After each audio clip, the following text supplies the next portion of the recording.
Welcome everyone to reimagining Nanatsu no Taizai. Today's victims are our protagonist Elizabeth and the first season antagonist Gil Thunder. Plus, I also threw in Jericho and Gila just for some little bit of flavor, and also because I think their designs are trash. Okay, so first off is Elizabeth, and I've kind of redesigned her to fit much more with Meliodas' outfit. I redrew him in the first episode of this little series I have. You don't have to go watch that if you don't want to. I'll have an image on screen to compare, but I've matched their colors, their styles a little bit. Mostly I just did anything other than what's in the show, because what's in the show it's bright pink.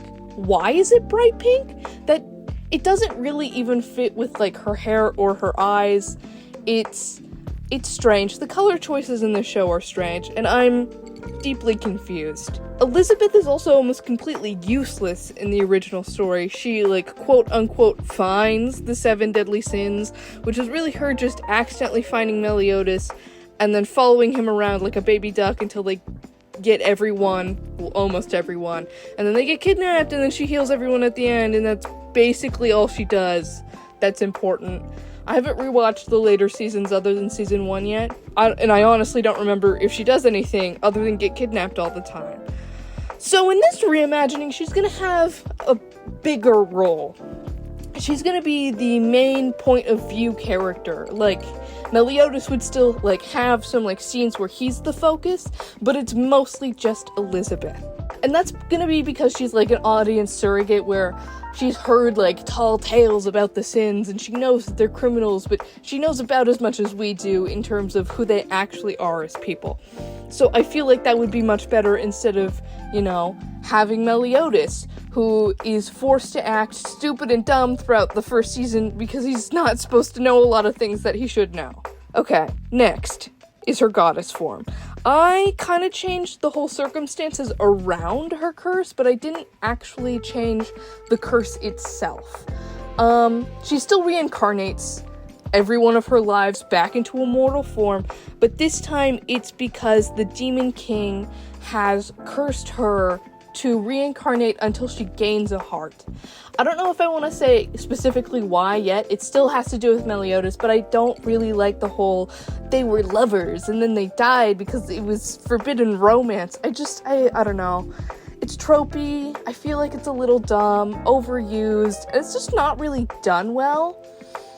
I swear to God, I feel like they just dump all that information in like one episode. So we're not doing that. Elizabeth in this form, I definitely try and keep them all clothed, but it's giving more like ancient Rome than like early 2000s hip girl. I don't understand what the fashion choices were. This is drawing from Arthurian legend, and it just is not.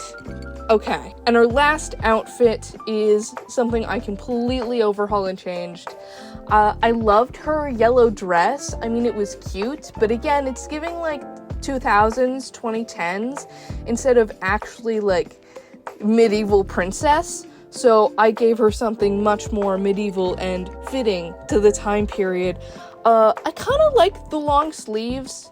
That's definitely one of my favorite aspects, and I think I really like the colors on this one. I think it's very, very fitting. I think it's very royal, but I wish I added more blue because of what lore I developed when developing Gil Thunder.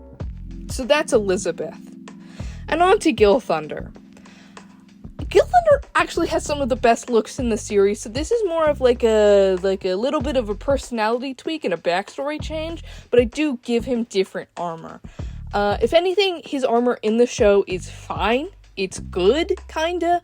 I just don't really think it conveys electricity, but it does convey Holy Night, and I think that's good enough for what it needs to be. Mostly what I did was I added like a half cape. I love his cape look, and I hate that they get rid of it, but honestly, that's a mood. So I kept the half cape look.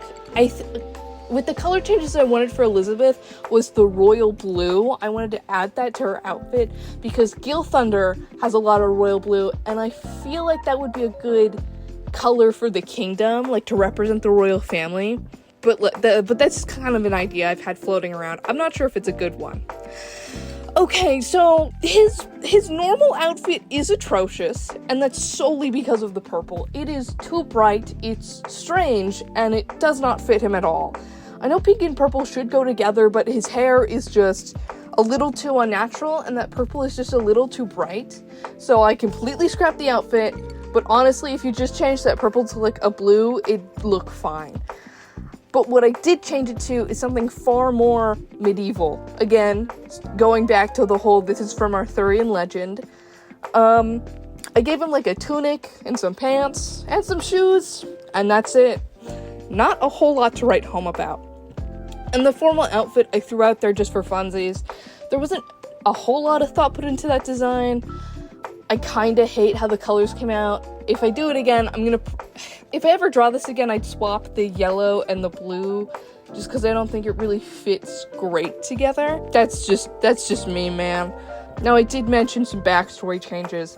And if you've actually ever watched the show, you'll know that Gil Thunder is like one of the most underpowered antagonists, but he's like gassed up so much. So in this reimagining, he would have been trained by Meliodas, but his father would have also been trained by Meliodas. So Zarathos and Meliodas would have gone a bit back, and Zarathos would have been trained, and his power would have developed, and then he would have passed that along to Gil Thunder. So that's kind of compounding power.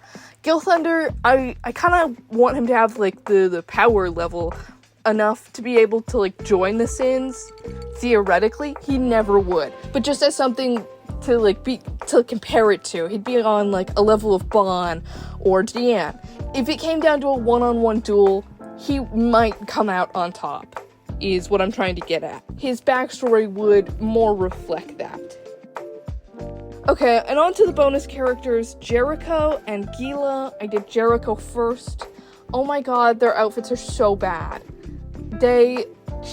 Jericho just has a hole just right where someone can stab her in the heart just so she could show off her boobs.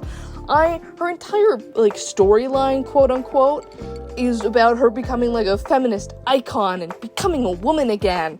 And I high-key hate that. Like, wearing a dress doesn't make you a girl. I have feelings about it. And Gila's is aggressively fine. It's fine. Her armor is a little atrocious, because what do you mean she just slapped that on over her regular clothes? That's insane. But, like, it's fine. And then for their their little demon outfits that I have, their demon spawn outfits, I kind of phoned that in a little bit. I wasn't too sure what to do, so I definitely changed the color, maybe give them a little bit of pattern, but mostly I think I like it. So with them, I have, like, because in this reimagining, Jericho just has always had her ice powers, and they just get stronger when she drinks the demon blood. I want that to, like, physically start, like, leaking out of her, so she has the ice on her hands and on her feet, and she's just freezing. The same with Guila in that regard, is that it's that, like, her explosion power starts, like, hurting her own body and stuff. And they're kind of starting to self-destruct in that sort of way. And that's kind of, like, the first clue or the first hints that something has gone horribly wrong with these apprentices. Okay, and that will be all for a little while. Next up will probably be Bon, King, maybe Deanne. They have some of the better outfits for the main cast. I'll probably tweak some things still, and I'll definitely keep making them actually medieval. Downloads for all the images in this video will be on my Ko-Fi. Everyone, have a lovely day.